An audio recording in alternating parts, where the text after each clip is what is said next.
Those were my mother's exact words when I asked why my name wasn't on the deed. The deed to the house I just spent my entire life savings helping them buy. My name is Jake Morrison. I'm 32 years old. For the past decade, I've worked double shifts at the shipyard in Norfolk, Virginia, saved every penny I could, lived in a cramped studio apartment, ate ramen noodles for dinner more nights than I care to count. All for this moment, all to help my parents finally own their dream home. But standing in their new kitchen, holding the deed in my trembling hands, I saw only two names listed as owners, Mom and Dad, and then, in the section marked beneficiary upon death, one name that made my blood turn to ice. Tyler Brennan, my 25-year-old stepbrother. There has to be a mistake, I whispered. Dad wouldn't meet my eyes. He stood by the granite countertop I'd helped pay for, fidgeting with his coffee mug, the same nervous habit he'd had since I was a kid. No mistake, son, he said quietly. Tyler smirked from the corner. He'd moved in with my parents 6 months ago after losing his third job this year. Still wore the same ratty band t-shirt he'd had on for the past week. Still had that entitled look in his eyes that made me want to punch something. But I gave you $47,000, I said. My voice cracked like I was 13 again. That was everything I had. Mom finally spoke up. Her voice was sharp, cold. Nothing like the woman who used to read me bedtime stories. We never asked you to give us that money, Jake. You offered. We never promised you anything in return. The world tilted sideways. I'd worked 70-hour weeks for 3 years to save that money. Missed vacations, missed dates, missed living my own life. All because they'd told me how much they wanted to leave the cramped rental they had been stuck in since Dad's business failed. You said we were family, I managed to say. Tyler laughed, actually laughed. We are family, bro, but some family members are more responsible than others. Mom and Dad need someone they can count on to take care of this place when they're gone. Someone responsible? The words came out louder than I intended. I just gave them $47,000. What have you contributed besides eating their food and crashing on their couch? Tyler's been helping us with things you wouldn't understand, Mom said. Adult things, financial planning, legal matters. That's when it hit me. Tyler had been living here for 6 months. 6 months of daily conversations with my parents. 6 months of poisoning them against me while I was working myself to death to help them. What did you tell them? I asked Tyler directly. His smirk widened. Just the truth, Jake. That you're never around. That you only call when you need something. That you've never really been there for them when it mattered. I've been working to help pay for this house. Working, Tyler said with air quotes. Right, while I've been here every day, driving Mom to her doctor appointments, helping Dad with his medications, being an actual son. The knife twisted deeper, because he wasn't entirely wrong. I had been absent, I had been working constantly, but it was all for them. Couldn't they see that? Show him the papers, Tyler, Mom said. Tyler pulled out a manila folder from the kitchen drawer. Inside were bank statements, investment reports, and a handwritten letter. My handwritten letter. The one I'd sent with my first payment 2 years ago. The one where I'd explained that I wanted to help them buy a house as an investment in our family's future. The one where I'd specifically mentioned hoping this could be something we'd all benefit from someday. But someone had highlighted certain phrases, taken them out of context, made it sound like I was only helping them in exchange for future financial gain. See, Tyler said, pointing to the highlighted sections. He never really wanted to help you. He just wanted to make sure he'd inherit something valuable. That's not what I meant, I said desperately. I meant our family's future. All of us, together. But I could see in my parents' eyes that they'd already made up their minds. We think it's best this way, Dad said. Tyler will make sure the house stays in the family. He'll take care of it properly. And what about me? You'll be fine, Jake, Mom said dismissively. You've got your gym.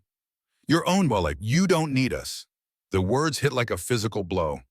I looked around the kitchen one more time, at the stainless steel appliances I'd helped buy, at the hardwood floors I'd helped install myself last weekend, at the family photo on the refrigerator that still included me.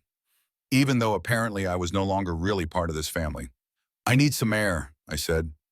I walked outside to the front porch. The porch I'd helped Dad build with my own hands. Sat on the steps I'd painted just last month. My phone buzzed. A text from my buddy Alex from work. How'd the housewarming party go? Your parents must be so grateful. I stared at the message for a long time before responding. It's complicated. But as I sat there, something started to shift inside me. Maybe it was the way Tyler had smirked when he showed me those papers. Maybe it was the cold tone in Mom's voice. Maybe it was finally realizing that I'd been played. But for the first time in 2 years, I started thinking clearly. I pulled out my phone and opened my banking app, scrolled through the transaction history, $47,000 in payments over the past 18 months, all documented, all with clear memo lines explaining what the money was for. Then I opened my email, found the message thread with Dad from when this whole thing started, read through our early conversations about the house purchase, about how grateful they were for my help, about how this would secure our family's future. Screenshots. I took screenshots of everything. Then I called my buddy Rick. He's a lawyer. We went to high school together, and he owed me a favor from when I'd helped him move last year. Rick, it's Jake Morrison. I need some legal advice. Sure, man. What's going on? Hypothetically, if someone contributes a significant amount of money to help family members buy a house, with the understanding that they'd have some ownership stake, but then gets completely cut out of the deed, would they have any legal recourse? Rick was quiet for a moment. How significant are we talking? $47,000, about 60% of the down payment. Jesus, Jake, this isn't hypothetical, is it? No. Okay, do you have any documentation? Emails, texts, anything that shows what the agreement was supposed to be? I looked at my phone full of screenshots. Yeah, I've got plenty. Bring everything to my office Monday morning. Don't talk to anyone else about this until then. And Jake? Yeah. I'm sorry this happened to you, man. Family stuff is always the worst. I hung up and walked back inside. Tyler was now sitting in the living room, feet up on their coffee table like he owned the place, which apparently he would someday. Feel better? He asked mockingly. Much better, actually. Something in my tone made him look up. Good, Mom said from the kitchen. Maybe now you can accept this decision and we can all move forward as a family. Oh, we're definitely going to move forward, I said. Just maybe not the way you're expecting. Dad finally looked at me directly. What's that supposed to mean? It means I'm going to explore my legal options. The room went dead silent. Tyler's feet came off the coffee table. Legal options?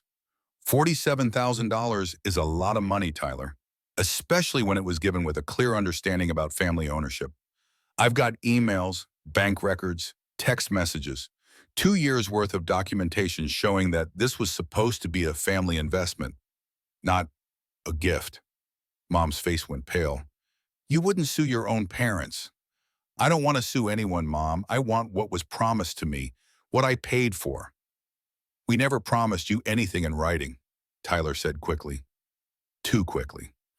Actually, Tyler, I think you'd be surprised what constitutes a verbal contract in Virginia, especially when there's documentation supporting the intent of both parties. I was bluffing mostly, but Rick would know for sure on Monday. This is ridiculous, Tyler said, standing up. You can't just throw money at people and then demand ownership of their stuff.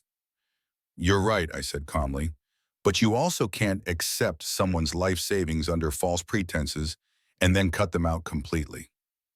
That's called fraud. Now Tyler looked worried. Jake, let's not get carried away, Dad said. We're family. We can work this out. Are we family, Dad? Because an hour ago, Mom called me an ungrateful brat for asking why my name wasn't on the deed to the house I helped buy. You are being ungrateful, Mom snapped. We raised you, fed you, put a roof over your head for 18 years. This is how you repay us? By threatening to sue us? I repaid you by giving you $47,000. The words came out louder than I intended. I repaid you by working myself into the ground for 3 years so you could have your dream house.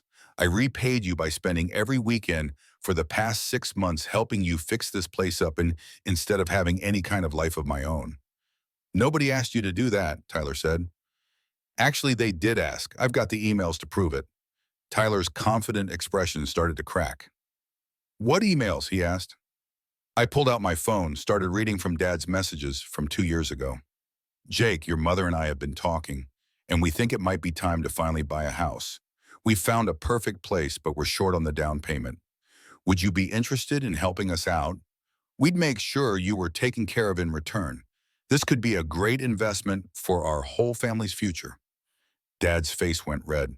And here's Mom's response when I said yes, I continued. Oh, Jake, you're such a good son. We're so lucky to have you. This house will be perfect for all of us. We'll make sure you're protected. Those messages were taken out of context, Mom said weakly. Were they? Because I've got about 50 more just like them. Tyler was pacing now. This is bullshit. You can't just, I can't what, Tyler? Hold people accountable for their promises? Expect basic honesty from my own family? We never signed anything, he said desperately. Neither did you, I pointed out. Your name is on that deed based on nothing but their word. At least I actually contributed something. The room fell silent again. I could see the wheels turning in everyone's heads. Tyler realizing his position wasn't as secure as he'd thought. Mom and Dad realizing they might have made a very expensive mistake.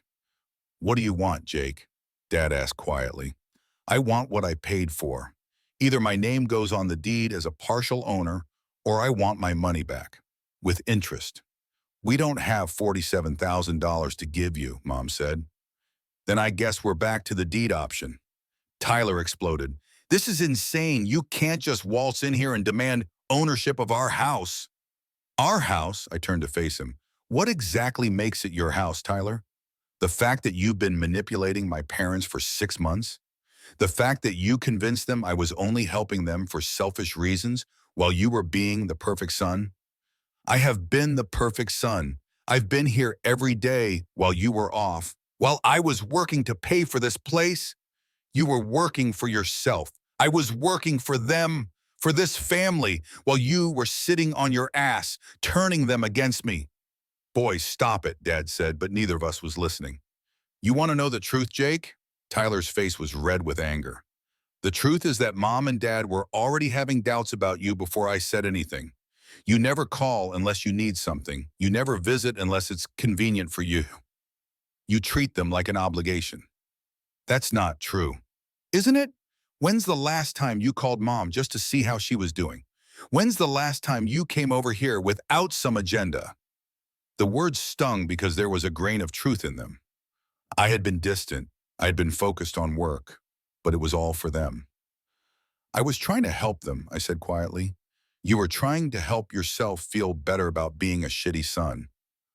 That's when I snapped. I stepped toward Tyler, and for a moment I thought I might actually hit him. But then I saw the fear in his eyes and something clicked. He was scared. Not just of me, but of losing his position in this family. Tyler had never had anything stable in his life. His real dad had left when he was 10. He'd bounced between homes, relationships, apartments. This house represented the first real security he had ever had. And he was terrified of losing it. For just a second, I almost felt sorry for him. Almost. You know what, Tyler? I said, stepping back. You're probably right. I probably wasn't the best son.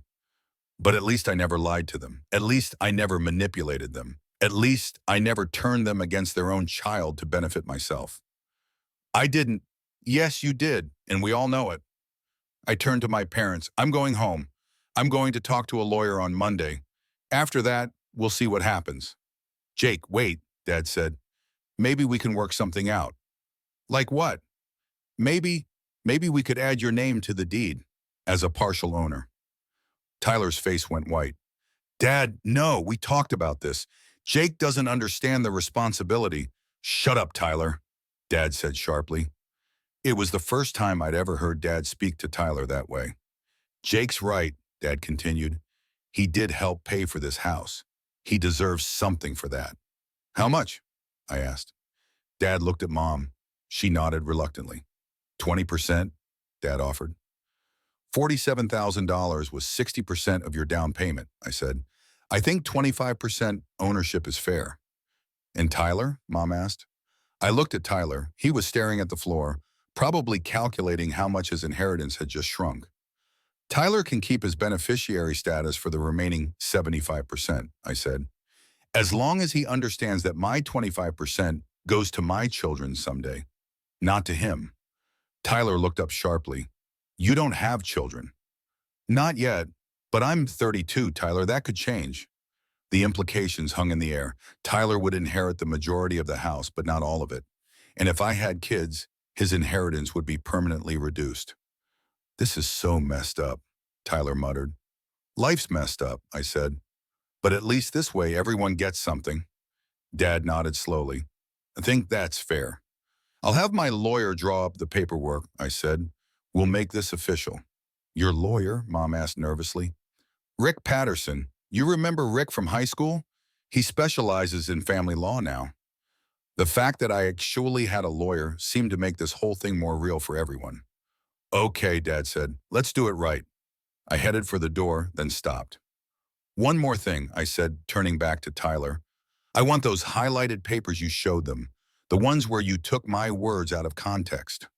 Why?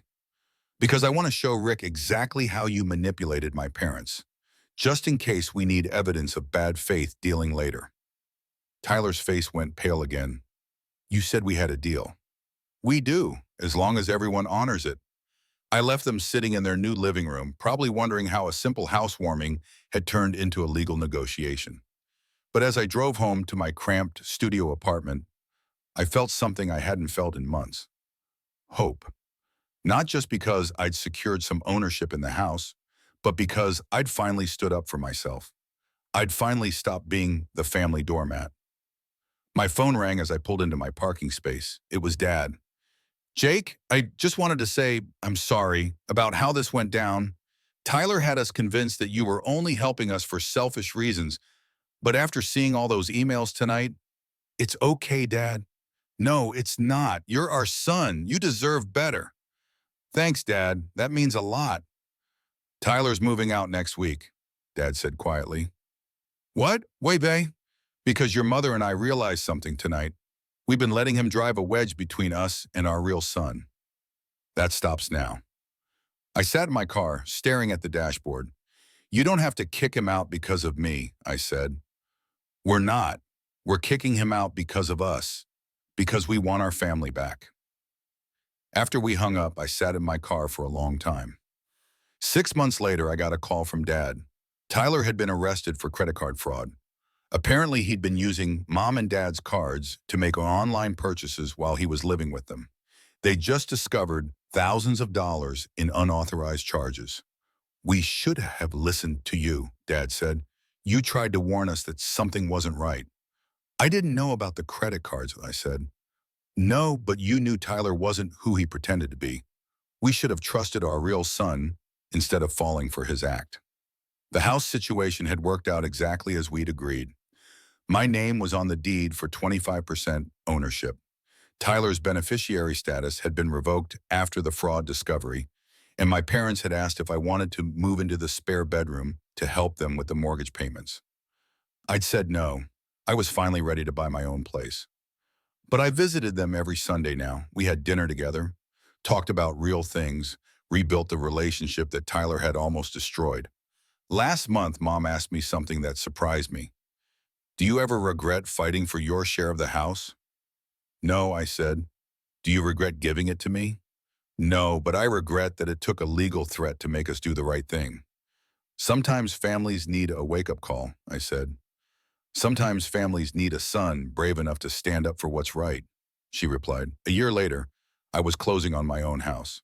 A small place, but it was mine. Paid for with money I'd earned and saved without anyone else's help. Dad came to the closing with me. I'm proud of you, son, he said as I signed the papers. For buying a house? For not letting us walk all over you. For fighting for yourself. For teaching us what family really means.